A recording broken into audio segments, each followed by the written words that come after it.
The emergency shuttles broke atmosphere with violent shudders, their heat shields glowing orange against Proxima B's rust-colored sky. Inside the lead shuttle, Chief Engineer Takashi Nakamura gripped the manual controls, his knuckles white as the vessel bucked and trembled. "Status report on the colony ship," he demanded, his voice steady despite the chaos. Communications Officer Ling Chen wiped blood from a gash on her forehead. "Commander Reyes has engaged the Axiom vessels. She's drawing them away from our descent vector." The shuttle fell silent save for the roar of atmospheric entry. Everyone aboard understood the sacrifice playing out above them. Elena Reyes, giving her life so that 300 colonists might survive. "The beacon?" Nakamura asked. "Away. If it maintains acceleration, Earth will know in 52 days. Dr. Maya Okafor, the expedition's lead xenobiologist, looked out the viewport at the red-tinged clouds rushing past. "This wasn't how first contact was supposed to go," she whispered. "We came in peace." "The Axiom clearly didn't get the memo," said Security Chief Jackson, checking the inventory of weapons they'd managed to salvage during evacuation. Woefully inadequate against crystalline ships with energy weapons, but enough to defend against whatever native predators they might encounter. The shuttle's sensors suddenly blared warning signals as a massive energy surge registered from orbit. The colonists watched in horror as a brilliant flash illuminated the sky, the death throes of humanity's first interstellar colony ship. "Commander Reyes just bought us time with her life," Nakamura said, his voice thick. "We won't waste it."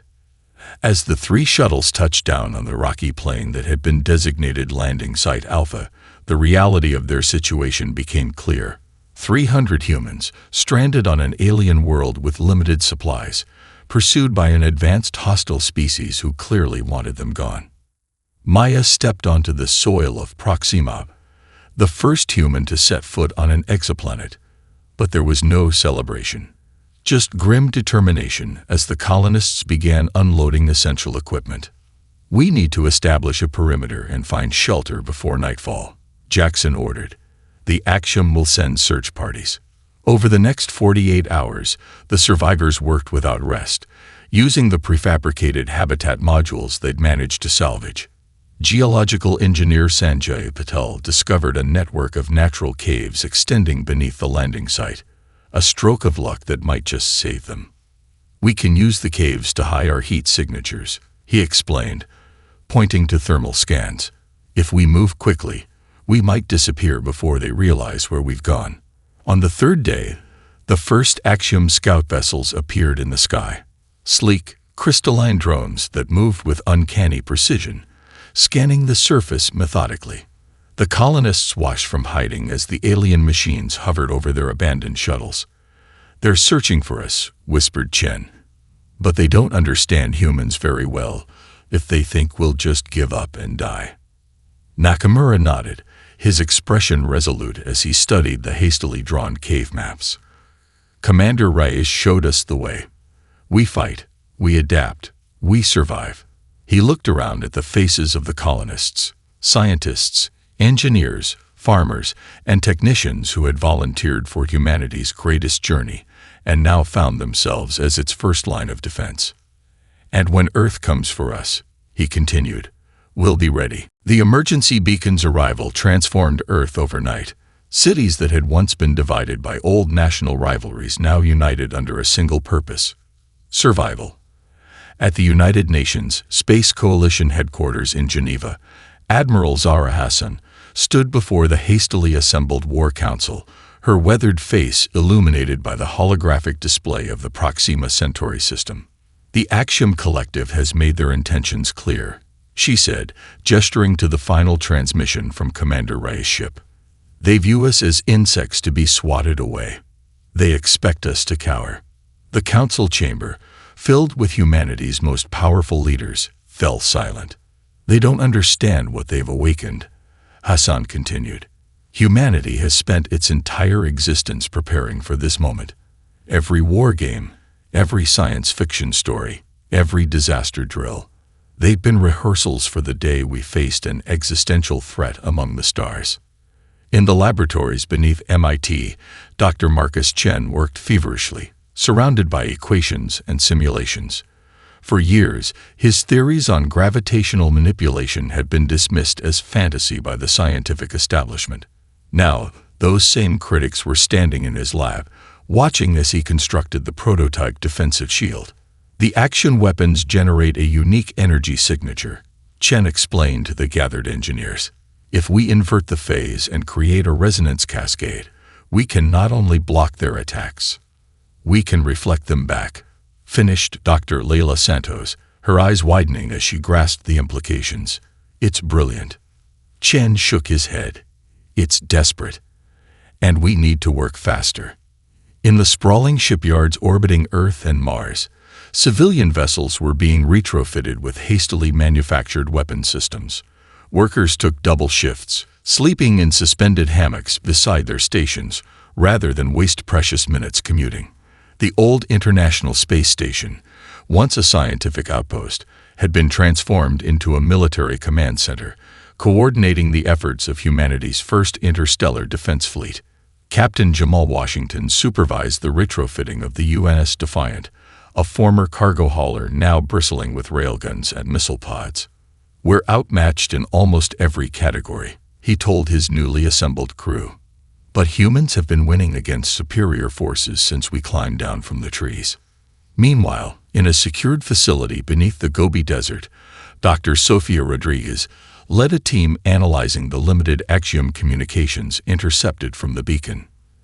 Their language is perfect, she explained to Admiral Hassan during a secure briefing.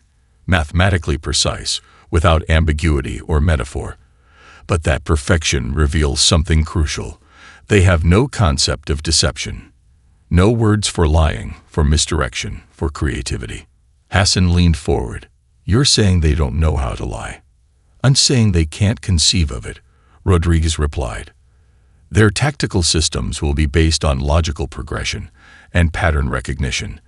They won't anticipate the irrational, the improvisational, the human. Hassan finished, a grim smile forming. She turned to her tactical officers. Rewrite our battle plans. I want strategies that no logical being would ever expect. I want chaos within order. As Earth's first defense fleet prepared to depart, billions watched from screens across the planet. Children released paper lanterns bearing messages of hope for the colonists. Veterans of long-forgotten earthbound wars volunteered for one final mission.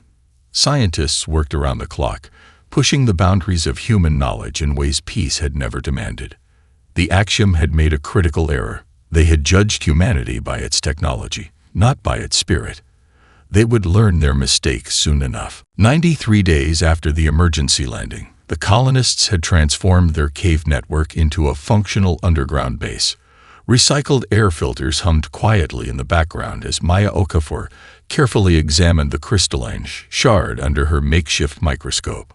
It's definitely biological, she announced to the small group gathered around her workstation. The crystalline structure isn't just a technological choice, it's what they are. Nakamura leaned closer. And that helps us how?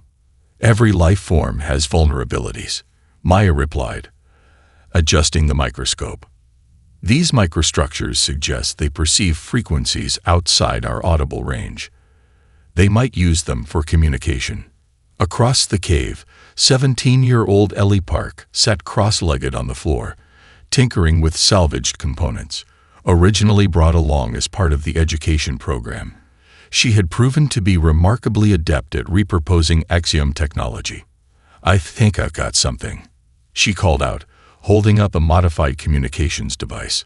If Dr. Okafor is right about the frequency range, this might disrupt their signals. Security Chief Jackson raised an eyebrow. You're saying we can jam them? Better, Ellie grinned. I think we can give them the equivalent of a migraine. That night, as an axiom patrol swept across the rocky plains above their hideout, the colonists tested their theory. Ellie's device emitted a carefully calibrated burst of ultrasonic waves. The effect was immediate and dramatic. The crystalline drones shuddered in midair, their previously graceful movements becoming erratic. Two crashed into each other before the entire patrol retreated. It worked, breathed Chen, watching through their periscope camera. It actually worked. Over the following weeks, the colonists expanded their arsenal of sonic disruptors and began a carefully planned guerrilla campaign. Small teams would emerge at night, planting devices near axiom mining operations, then vanish back underground before the aliens could respond. Deep in the cave network, Sanjay Patel had made another crucial discovery: the element they're mining. It resonates at the same frequency as their crystalline structure. They're not just taking resources, they're gathering something essential to their biology. Nakamura nodded thoughtfully. So we're not just an inconvenience. By disrupting their mining operations, we're actually threatening something they need. The colonists' resistance grew bolder with each successful operation.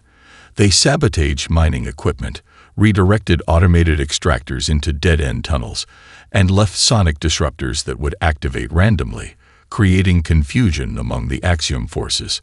During one mission, a team led by Jackson managed to disable and capture an intact axiom drone. The colonists cheered as it was brought into the main cavern, their first major prize after months of hit-and-run tactics. Maya and Ellie spent days carefully dissecting and studying the machine, making discoveries that changed their understanding of their enemy. It's not just a drone, Maya explained during a colony-wide briefing. It's an extension of them.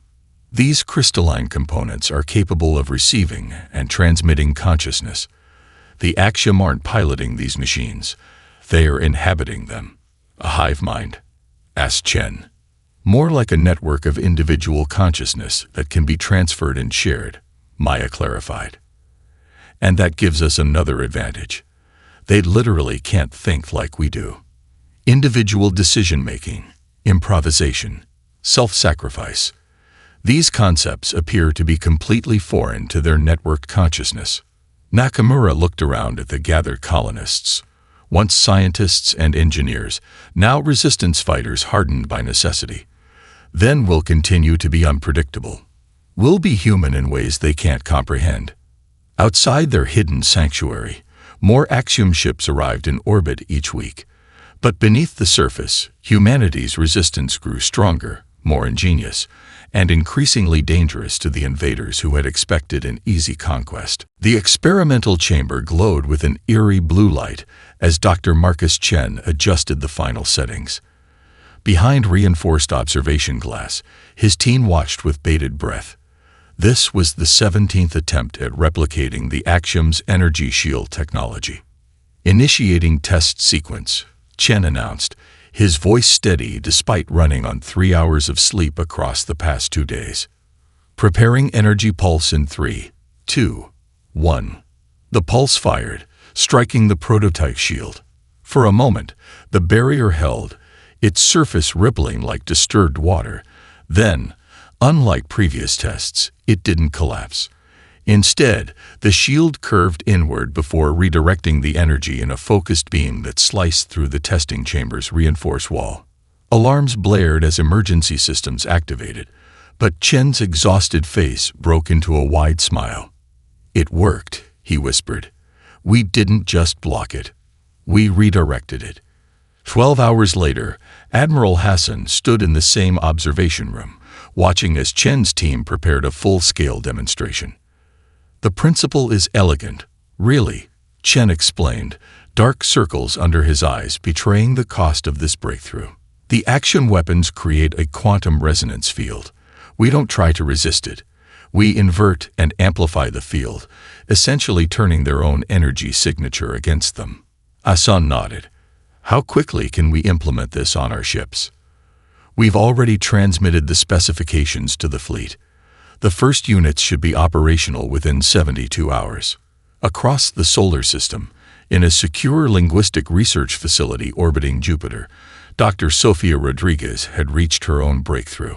She burst into her supervisor's office without knocking, a rare breach of protocol that spoke to her excitement. "They have no word for bluff," she announced, placing her tablet on the desk. No concept for deception or misdirection in their entire language database. Explain, her supervisor demanded. Rodriguez pulled up comparative language charts. Every human language, no matter how different, contains concepts of truth versus falsehood, of strategic deception. The Axiom language has elaborate terminology for combat strategies, for resource allocation, for cosmic phenomena, but nothing that indicates an understanding of deliberate misinformation. They can't lie, the supervisor realized. More importantly, they can't conceive of being lied to, Rodriguez corrected. Their entire strategic framework assumes truthful communication and logical, predictable responses. They literally cannot imagine someone sacrificing a queen to win with a pawn. Within days, this intelligence reshaped the battle plans for Admiral Hassan's approaching fleet. Combat simulators ran thousands of scenarios focused on deception, feints, and sacrificial tactics that would confuse the pattern recognition algorithms the Axiom relied upon. Meanwhile, halfway to Proxima Centauri, Captain Washington's advanced scouting vessel detected unusual energy signatures in an asteroid field. Axiom Patrol, his sensor officer confirmed. Single vessel, reconnaissance class. Standard protocol dictated immediate evasive action. Instead, Washington ordered his ship to power down and drift, using the asteroids as cover. They'll detect us as soon as they sweep this sector, his executive officer warned. Washington nodded. That's counting on their thoroughness. Have the boarding team ready. When the crystalline Axiom scout ship passed within 1,000 kilometers, Washington's vessel suddenly powered up, accelerating on a collision course. The Axiom ship, programmed to expect retreat rather than advance, hesitated for crucial seconds before attempting evasive maneuvers. Magnetic grapples shot out from the human vessel, latching onto the Axiom scout. The boarding team, led by Lieutenant Sophia Diaz, cut through the crystalline hull and stormed inside. 20 minutes later, Washington received the message he'd been waiting for. Captain, Diaz's voice crackled over the comm. We've secured the vessel. And sir, you need to see what's in here. They're not alone. There are other species on board. And they don't look like willing participants. Captain Washington stared at the trembling insectoid being before him. Its exoskeleton shimmered with iridescent blues and greens, 6 delicate limbs pulled close to its thorax in what Washington recognized as a universal posture of fear. The translator embedded in his collar worked to process the clicking sounds emanating from the creature's mandibles. We are maintenance. We fix. No harm. The translation finally came through, stilted but understandable. Please no destroy. Washington slowly raised his empty hands, palms forward. We don't want to hurt you. We're fighting against the Axiom, not you. The insectoid's compound eyes flickered with multiple eyelids, a gesture Washington couldn't interpret. Lieutenant Diaz stepped forward, kneeling to appear less threatening. What's your name? Your species, she asked gently. I am 3rd Technical Unit Vix Chala, the being responded. We are Vesperi. Over the next few hours, as the human crew secured the captured Axiom vessel, more details emerged. The Vesperi were one of 11 species subjugated by the Axiom Collective over the past 3 centuries. Each conquered race was categorized and assigned specific functions based on their physical and cognitive abilities. They take our young, Vix Chala explained as Washington provided it with water, unsure of Vesperi dietary needs, but wanting to make a gesture of goodwill. Raise them to serve. Those who resist are terminated. Those who comply live. Slaves, Diaz muttered, disgusted. Washington studied the ship's schematics that the Vesperi had helped them access. How many other Vesperi are on Axiom vessels? All ships have technicians. We are valued for our spatial perception and manipulator limbs. The insectoid's antennae twitched. The Axiom cannot maintain their fleet without us. Washington exchanged glances with his officers, the implications clear. Would other Vesperi help us if they could? Help, outsiders. The concept seemed to confuse Vix Chala. No one helps. Only serves or dies. Humans are different. Washington said firmly. "We believe all intelligent beings deserve freedom." Using Dr. Rodriguez's linguistic insights, Washington and his communications officer drafted a message that could be hidden within standard Axiom transmission protocols. A subspace whisper that only the subjugated species would notice, encoded in maintenance frequencies the Vesperi themselves monitored. "This will reach others of your kind?" Washington asked as Vix Chala reviewed the message.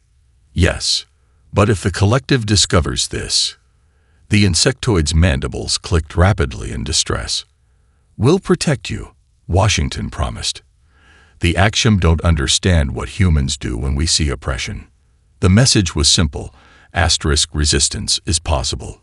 Humans fight for freedom. When the moment comes, you are not alone. As Admiral Hassan's fleet continued its approach to Proxima Centauri, Captain Washington's discovery spread through the command structure, altering their understanding of what they faced. This wasn't just a war for human survival. It was potentially a liberation campaign for multiple enslaved species.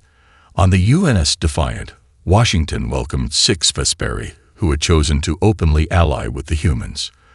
The insectoids moved through the ship's maintenance tunnels with astonishing speed and dexterity, upgrading systems beyond human engineering capabilities. "They've improved our shield efficiency by 23%, reported the chief engineer, amazed.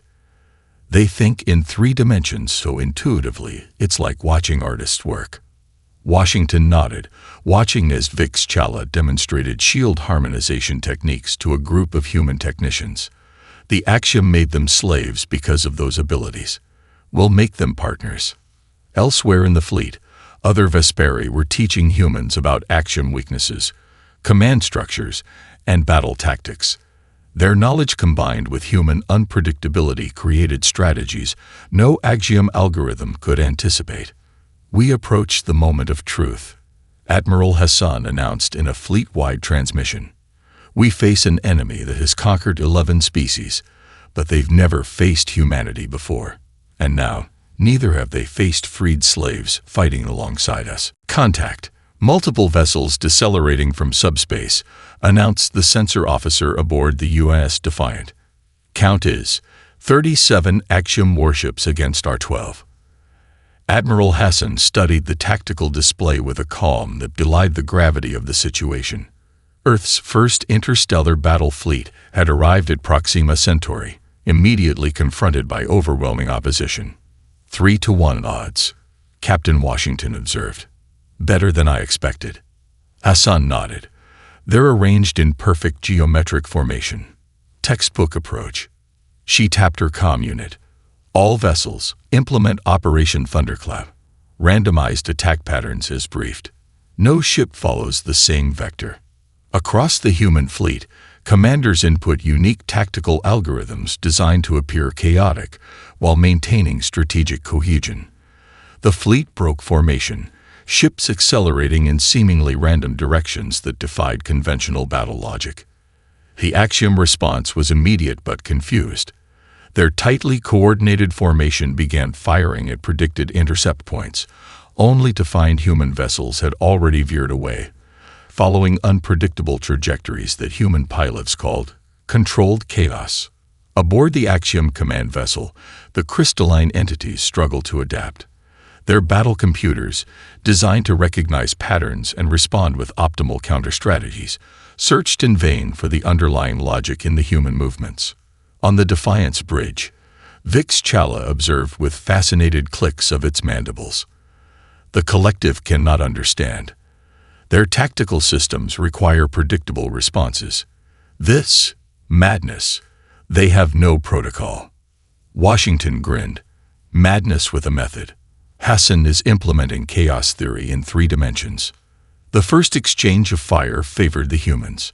The newly installed gravitic shields caught Axiom energy beams, curved them through distorted space, and redirected them back at their sources. 3 Axiom vessels took critical damage from their own weapons, their crystalline hulls fracturing along structural fault lines identified by Vesperi engineers. Simultaneously, on Proxima surface, Nakamura led the colonists in their own offensive.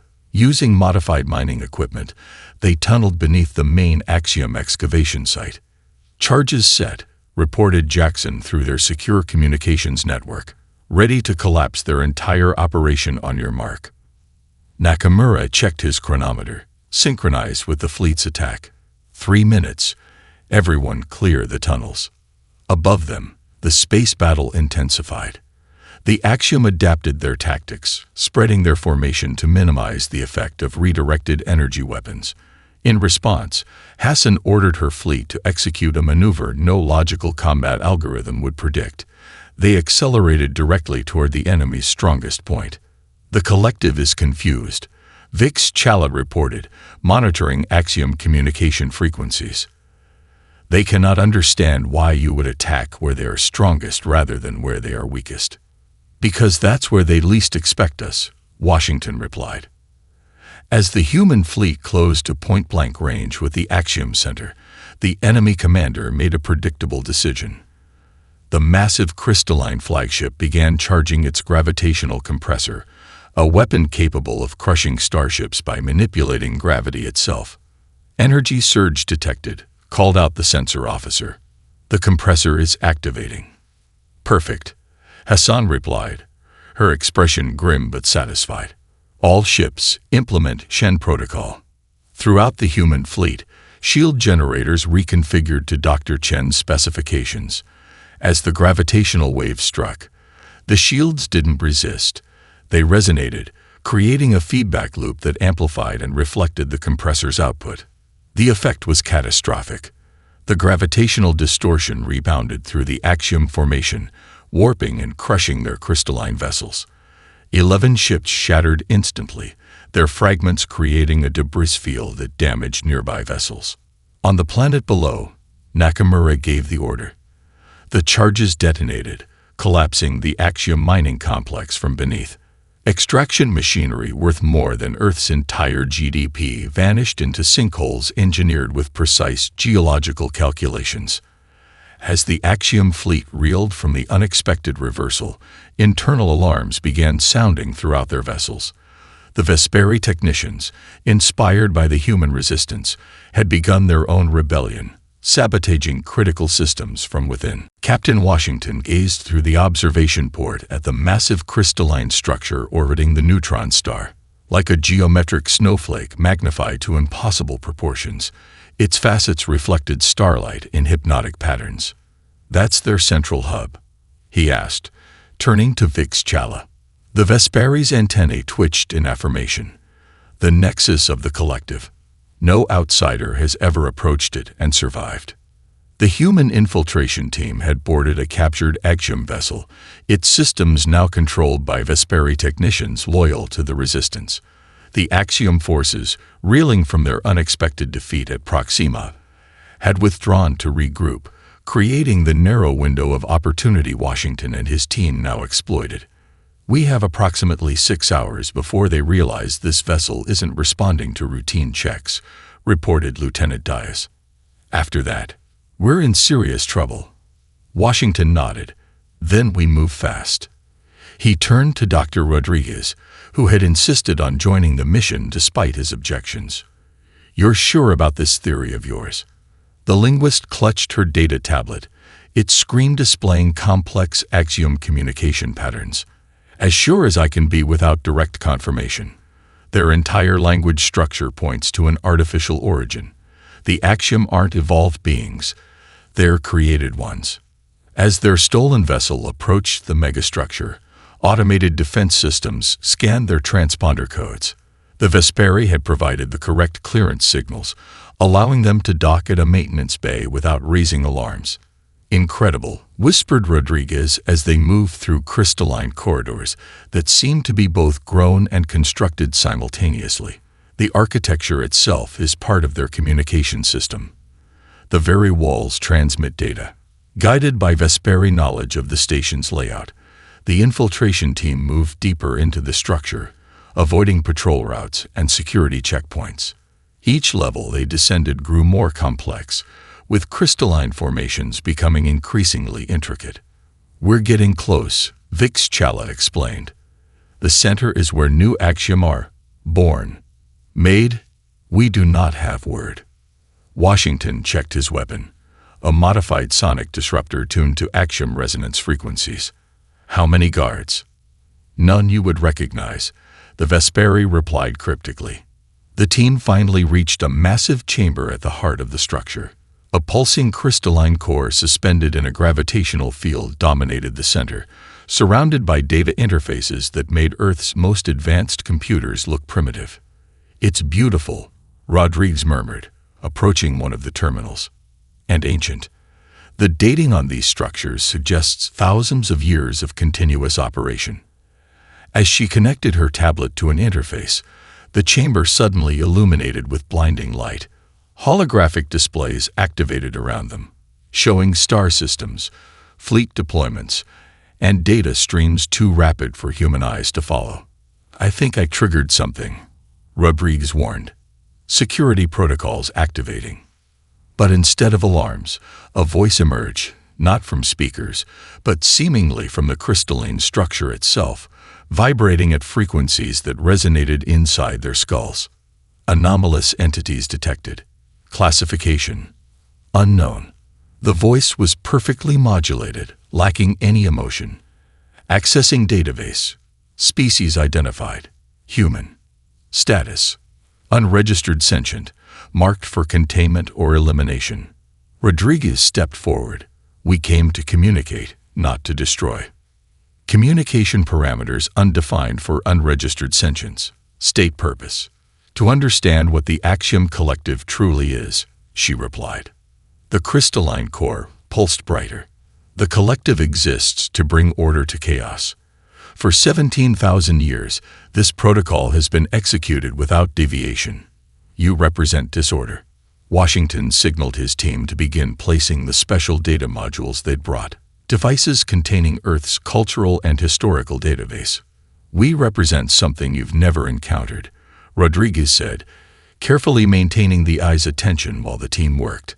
We represent true diversity of thought, creativity, imagination, concepts your programming may never have processed. 6 months after the confrontation at the heart of the Axiom megastructure, a very different gathering took place in the newly established chambers of the Interstellar Concord. Representatives from 12 formerly subjugated species sat alongside human diplomats in a vast circular hall constructed on Proxima's surface. Where once there had been mining pits and battle scars, now stood the beginnings of a true colony, not just for humans, but for all species who sought partnership rather than domination. Maya Okafor, now governor of New Terra Colony, adjusted her formal attire as she prepared to welcome Admiral Hassan to the podium.